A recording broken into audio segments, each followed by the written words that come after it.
some very dear memories of. We were in Taormina in 2013, maybe. And for those of you that don't know, I'm half Sicilian and half Italian, if you want to say it that way. My other part of my family's from Bari. Just one second, I got to turn this down.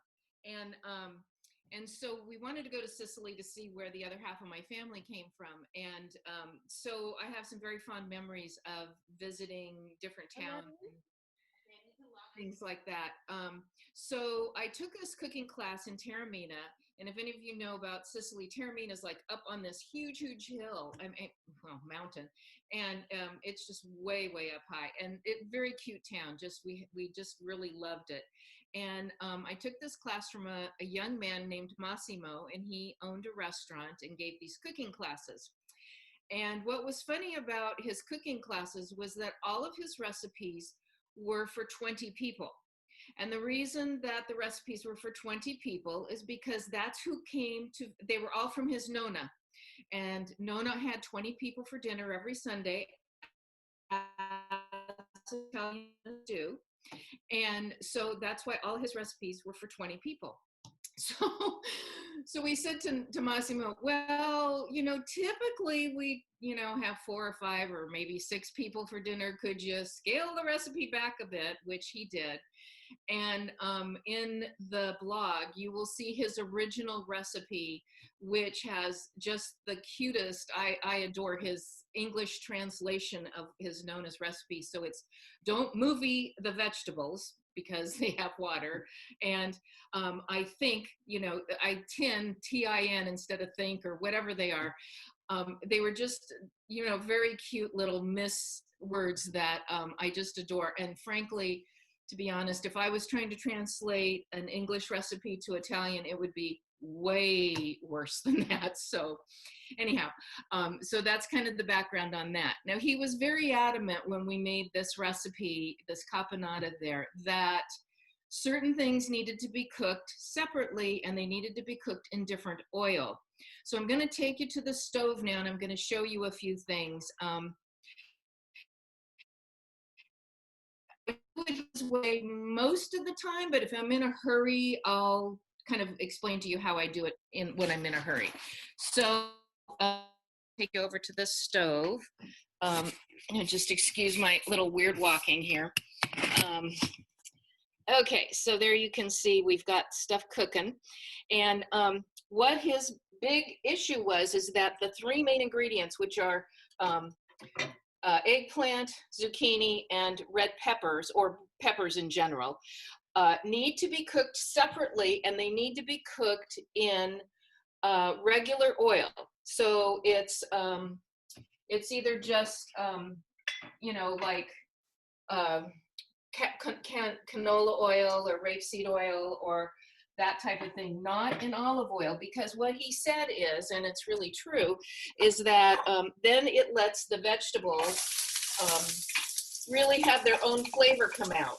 And you're going to put it all together at some point, but for the cooking part of it lets their own flavors really shine.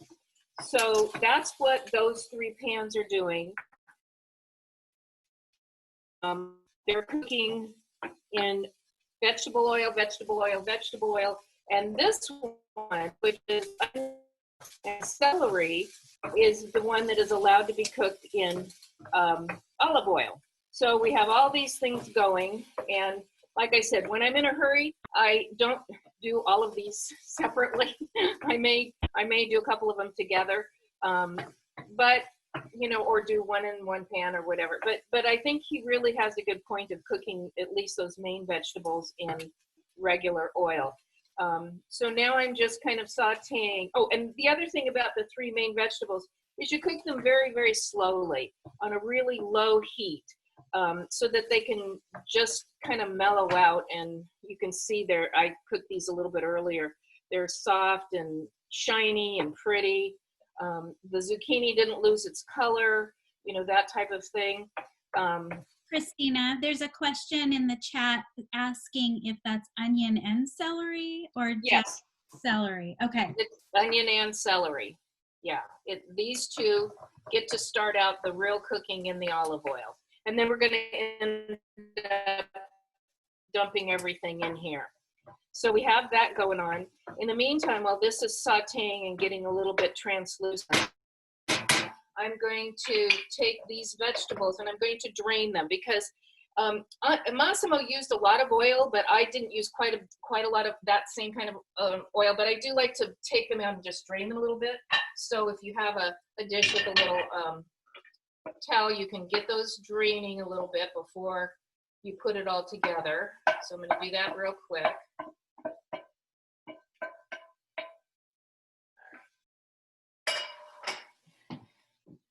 And we've got this here.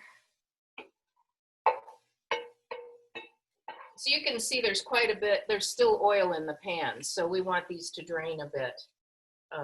So we're not doing too much oil. Okay, and the red pepper. In the class, we used all different kinds of peppers. His vegetables in Taormina were bigger than life size. I did find a really big red pepper, which his was about twice this size. And if you go to the website and you look at the pictures from when I actually took the class, you'll see a plate of his vegetables. They're just amazing. They're so beautiful. Wow. Christina, there's another question. I'm wondering if you know, what does caponata mean? Oh, that's a really good question. I should have known that. Maybe Angela might know? Where's Angela? I don't know off my head. I can look it up. I don't know. I don't know really. I can look it up. Why don't I Google it? Keep on going and I will Google it. Okay. So here we've got, I also learned at that class how to do the flip of the vegetables, you know, how to do the flip of the pan, how you lean it down and you flip it up. However, my husband just cleaned the stovetop and I'm not too steady on my feet yet. So I don't think I'm going to do that today, but that was a kind of a fun exercise. And then the one thing I do suggest is getting all of your ingredients laid out, because at a certain point when these get ready to put all together, it kind of goes quickly with the ingredients. So we have raisins here, if you can see that. We have cut up olives. We have pine nuts, capers, a little bit of vinegar, and a little bit of sugar. So we have that ready to go. And this recipe is also in my cookbook. So if you have the cookbook, you can look it up. It's on page 95. Okay. So now we have these, the celery and the onion is soft. So what we're going to do to that is we're going to add the olives. And this is a combination of olives that I get from Trader Joe's. They have a beautiful package of olives. There are seeds in them, or nuts, or whatever you call them. But I really like them. They're very flavorful. So we have the olives, and we have the raisins. And we add the pine nuts. I always have to, you know, the recipe calls for about 1/4 cup of pine nuts. I always have to measure a little bit more because I know that I'm going to eat a couple of them before the rest.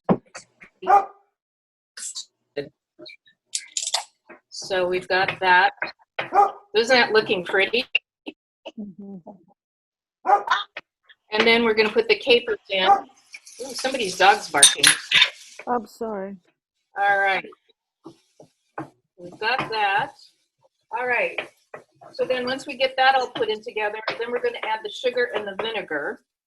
So here's, it's about 2 teaspoons of vinegar and I think about the same of the sugar, just 1 or 2 teaspoons, not very much. But it's that sugar and the vinegar put together that really give it that kind of sweet and sour kind of flavor. Wish you guys could smell this. Oh my God. Okay. Real quickly, Christina. Yeah. Caponata comes from the Greek because there was influence from Greece in Sicily. Uh-huh. Kaptos in Greek means tagliato, cut, hence caponata. Ah, thank you, Antimo. You've solved the mystery. And there is another version too. It says it comes from the Catalan because, and the capon was the sailors' taverns. Who knows? You can make our own. We can make our own story. Yeah. Yeah. It's an hodgepodge. Yeah. Hodgepodge. Yeah. Yeah. Angela, can I share your definition with? Yeah. Yeah. Okay, Yeah. thank you. I'll copy and paste and share with the whole group. Okay, so now we're going to add in the main vegetables. I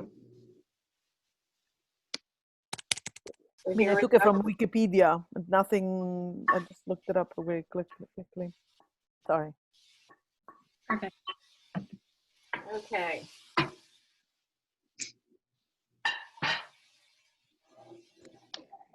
So I love it because even though the eggplant does tend to, turn brown, which is kind of colorless, the red pepper and the green of the zucchini give it some nice bright color. So there we are. Check that out. And it didn't really take long. Like I said, I did pre-cook the three main veggies because they have to cook very slow and on low.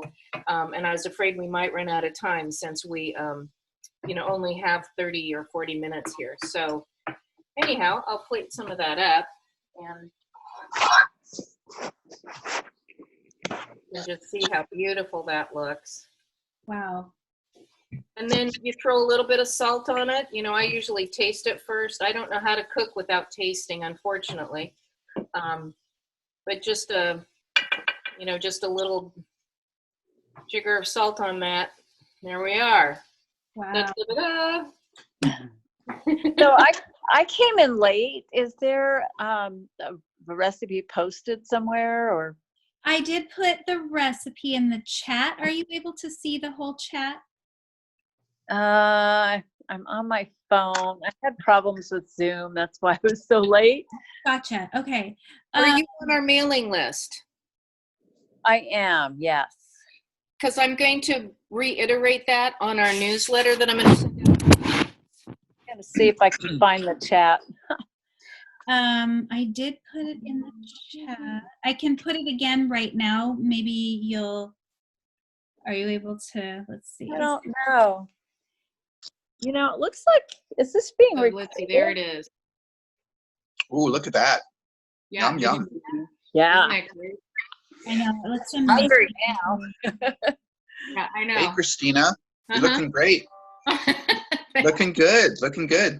Hey, how are you? Good. Oh, I wouldn't miss this for the world. So there we are. See, quick and easy, really. It does, even though I used a lot of pans and different oils, it really isn't that complicated, and doesn't take that long to do. So any other questions or things I can answer about that? Well, thank God you're recording it because I just kind of got tuned in the last minute or so here. We'll post it. Yeah, I know. Yeah, on our YouTube channel. And Christina maybe can add the link to that in our next newsletter. Yeah, I'll add the link to this recording and to the recipe for those that can't get to it. So if you're not on our mailing list and you want that